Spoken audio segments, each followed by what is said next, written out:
नमस्कार। क्या कोई एक आइडिया इतना पावरफुल हो सकता है कि वो सदियों से चले आ रहे एक साम्राज्य को धूल में मिला दे? आज हम रूसी क्रांति की कहानी में यही देखने वाले हैं कि कैसे कुछ विचारों ने मिलकर इतिहास के सबसे मजबूत साम्राज्यों में से एक की नींव हिलाकर रख दी। तो सवाल यही है, आखिर एक विचार में इतनी ताकत आती कहां से है कि वो एक पूरे एम्पायर को उखाड़ फेंके? और इसे समझने के लिए हमें थोड़ा पीछे जाना होगा। रूस में क्रांति शुरू होने से भी पहले पूरे यूरोप में, जहां विचारों की एक अलग ही जंग छिड़ी हुई थी। जी हाँ, रूस में बंदूकें चलने से पहले यूरोप में आइडियाज का एक तूफान चल रहा था और इसकी शुरुआत हुई थी 1789 की फ्रांसीसी क्रांति से। उस क्रांति की आग ने पूरे महाद्वीप में राजशाही और सत्ता की पुरानी सोच पर सवाल खड़े कर दिए थे। देखिए, सदियों से तो राजाओं और अमीर लोगों का ही राज था, लेकिन अब उन्हें चुनौती मिल रही थी। लोग ये सवाल पूछ रहे थे कि समाज को आखिर चलाना कैसे चाहिए। और इसी बहस से निकले तीन बड़े आइडियाज, लिबरल्स, रैडिकल्स और कंजर्वेटिव्स। और हां, तीनों की सोच एक दूसरे से बिल्कुल अलग थी। दोनों ही ग्रुप्स बदलाव तो चाहते थे, लेकिन सवाल था कि कितना। उदारवादी यानी लिबरल्स कहते थे कि राजा की अनलिमिटेड पावर खत्म होनी चाहिए, लेकिन सत्ता वो सिर्फ अमीर मर्दों के हाथ में रहे जिनके पास प्रॉपर्टी हो। वहीं रैडिकल्स एक कदम और आगे की सोच रहे थे। वो चाहते थे कि सरकार सबकी मर्जी से बने और हर नागरिक को वोट देने का हक मिले, चाहे वो मर्द हो या औरत।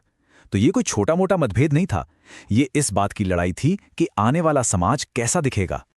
लेकिन इन सभी विचारों में जो सबसे क्रांतिकारी था वो था समाजवाद। और पता है, ये आइडिया किसी किताब से नहीं निकला था। ये तो पैदा हुआ था उस दौर के कारखानों और मिलों की, कह सकते हैं, कड़वी सच्चाई से। एक ऐसा दौर जिसने समाज को हमेशा के लिए बदल कर रख दिया। तो देखिए, हो क्या रहा था। एक तरफ थे फैक्ट्री के मालिक जो दिन ब दिन अमीर होते जा रहे थे, और दूसरी तरफ लाखों करोड़ों मजदूर, मर्द, औरतें, यहां तक कि छोटे छोटे बच्चे जो बहुत कम पैसों पर खतरनाक हालात में घंटों काम करते थे। हाँ, इंडस्ट्रियल रेवोल्यूशन से तरक्की तो हुई, लेकिन इसने समाज को दो टुकड़ों में भी तोड़ दिया, अमीर और गरीब। और बस इसी गैर बराबरी के जवाब में आया सोशलिज्म, यानी समाजवाद का आइडिया। समाजवादियों का मानना था कि सारी समस्या की जड़ है प्राइवेट प्रॉपर्टी, और उनका सॉल्यूशन एकदम रेवोल्यूशनरी था कि कारखाने, जमीन और कमाई के सारे साधन किसी एक इंसान के नहीं, बल्कि पूरे समाज के होने चाहिए। उस जमाने के हिसाब से ये एक बहुत ही रैडिकल, एक बहुत ही कट्टरपंथी सोच थी। और ये सिर्फ कागजों पर नहीं था, मजदूरों ने इसे सच में करके दिखाने की कोशिश भी की। कॉपरेटिव्स इसका एक बढ़िया उदाहरण है, जहां मजदूर खुद मिलकर फैक्ट्री चलाते थे और जो भी मुनाफा होता उसे काम के हिसाब से आपस में बांट लेते थे। ये जमीनी स्तर पर एक ज्यादा फेयर, एक ज्यादा न्यायपूर्ण सिस्टम बनाने की कोशिश थी। लेकिन फिर आए कार्ल मार्क्स, जिनका मानना था कि ये छोटे मोटे सुधार काफी नहीं हैं। उन्होंने कहा कि मजदूरों को एक होना होगा और इस पूरे कैपिटलिस्ट सिस्टम को ही जड़ से उखाड़ फेंकना होगा। और उनका ये नारा, मजदूरों के पास अपनी जंजीरों के अलावा खोने के लिए कुछ नहीं है, दुनिया भर के रेवोल्यूशनरीज के लिए एक तरह से वॉर क्राई बन गया।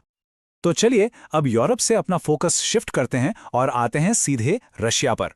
अब सवाल ये उठता है कि ये क्रांति जर्मनी या ब्रिटेन में क्यों नहीं हुई? जवाब यह है कि 20वीं सदी की शुरुआत में रूस एक बारूद के ढेर पर बैठा था, बस एक चिंगारी की देर थी। तो उस वक्त रूस में हालात कैसे थे? सोचिए, एक तरफ जार जिसके पास कोई लिमिट ही नहीं थी पावर की, दूसरी तरफ देश की 85% आबादी जो खेतीबाड़ी करती थी और बेहद गरीब थी। और शहरों में क्या हो रहा था? वहां मजदूरों के बीच सोशलिस्ट आइडियाज आग की तरफ फैल रहे थे। ये एक ऐसा मिक्सचर था जो कभी भी फट सकता था। और वो चिंगारी मिली 1905 में, जब कुछ शांतिपूर्ण प्रदर्शनकारी अपनी मांगे लेकर जार के महल पहुंचे तो जवाब में उन पर गोलियां बरसा दी गईं। इतिहास में इस दिन को खूनी रविवार कहा गया। इस घटना ने पूरे देश में विद्रोह की आग लगा दी और जार को अपनी जिंदगी में पहली बार झुकना पड़ा। उसे एक संसद यानी ड्यूमा बनाने के लिए राजी होना पड़ा। 100 से ज्यादा निहत्थे लोग मारे गए। इस एक घटना ने, इस बेरहमी ने जार पर से लोगों का भरोसा पूरी तरह उठा दिया। वो अब उनके लिए पिता समान नहीं रहा, वो एक जालिम बन चुका था। और बस यहीं से क्रांति के असली बीज पड़ चुके थे। अब कहानी पहुंचती है 1917 में, वो साल जो सब कुछ बदलने वाला था। पहला विश्व युद्ध चल रहा था और उसने रशिया को पूरी तरह से बर्बाद कर दिया था। पूरा साम्राज्य बस ढहने की कगार पर था।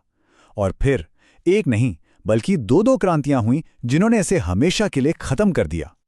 देखिए, पहला विश्व युद्ध रशिया के लिए एक एब्सोल्यूट डिजास्टर था। 70 लाख से ज्यादा लोग मारे जा चुके थे, खेत के खेत बंजर पड़े थे और शहरों में खाने की भारी किल्लत थी। सेना हो या आम लोग, सब तंग आ चुके थे। जार का पूरा शासन बस ताश के पत्तों की तरह बिखरने वाला था। तो पहली क्रांति हुई फरवरी में। ये कोई प्लान्ड विद्रोह नहीं था, ये बस हो गया। पेट्रोग्राड में मजदूरों ने हड़ताल की। जार ने हमेशा की तरह सैनिकों को गोली चलाने का हुक्म दिया, लेकिन इस बार कुछ अलग हुआ। सैनिकों ने गोली चलाने से साफ मना कर दिया और वो भी प्रदर्शनकारियों के साथ मिल गए। और बस कुछ ही दिनों के अंदर जार को अपनी गद्दी छोड़नी पड़ी। 300 साल पुराना रोमानोव राज खत्म। लेकिन जार के जाने से शांति नहीं आई, बल्कि हालात और बिगड़ गए। जो प्रोविजनल गवर्नमेंट बनी वो बहुत कमजोर थी। वो लोगों की परेशानियां दूर नहीं कर पा रही थी और इसी मौके का इंतजार कर रहे थे व्लादिमीर लेनिन और उनकी बोल्शेविक पार्टी। अक्टूबर में उन्होंने एक प्लान्ड तरीके से हमला किया, सत्ता पर कब्जा किया और दुनिया के पहले कम्युनिस्ट राज की नींव रखी। तो अब पावर में आ गए बोल्शेविक। सवाल ये है कि उन्होंने किया क्या? उन्होंने बिल्कुल भी इंतजार नहीं किया। जिन सोशलिस्ट आइडियाज की हम शुरू से बात कर रहे हैं ना, उन्होंने फौरन उन्हें लागू करना शुरू कर दिया। उनका मकसद था रशियन समाज को जड़ से बदल देना। लेनिन की सबसे बड़ी खासियत थी उनके सिंपल और पावरफुल नारे। उनकी अप्रैल थीसिस में बस 3 सीधी सीधी मांगे थी। पहली, युद्ध खत्म करो। दूसरी, जमीन किसानों को दो। और तीसरी, सारे बैंक सरकार के हवाले करो। ये इतना सिंपल मैसेज था कि हर सैनिक, हर किसान और हर मजदूर इसे आसानी से समझ गया और इसके साथ खड़ा हो गया। और अपने वादे उन्होंने बहुत तेजी से पूरे किए। एक ही झटके में सारे बड़े बड़े इंडस्ट्रीज और बैंक सरकारी हो गए। किसानों को खुली छूट दे दी गई कि वो अमीरों की जमीन पर कब्जा कर लें। राजा महाराजाओं वाले पुराने टाइटल्स सब खत्म। और सबसे जरूरी, रशिया को उस भयानक वर्ल्ड वॉर से बाहर निकाल लिया गया। ये सच में एक नई दुनिया की शुरुआत थी, एक ऐसी दुनिया जो सोशलिस्ट सिद्धांतों पर बन रही थी। तो इस पूरी कहानी के 100 साल बाद हम रूसी क्रांति से क्या सीखते हैं? एक बात तो साफ है कि आइडियाज यानी विचारों में वाकई दुनिया बदलने की ताकत होती है। लेकिन ये कहानी हमें ये भी याद दिलाती है कि इतने बड़े बदलावों की कीमत भी बहुत बड़ी होती है। और आखिर में ये हमारे लिए एक सवाल छोड़ जाती है, क्या समाज को पूरी तरह से बदल देने का ये आइडिया आज के ज़माने में भी उतना ही मायने रखता है? इस पर ज़रूर सोचिएगा।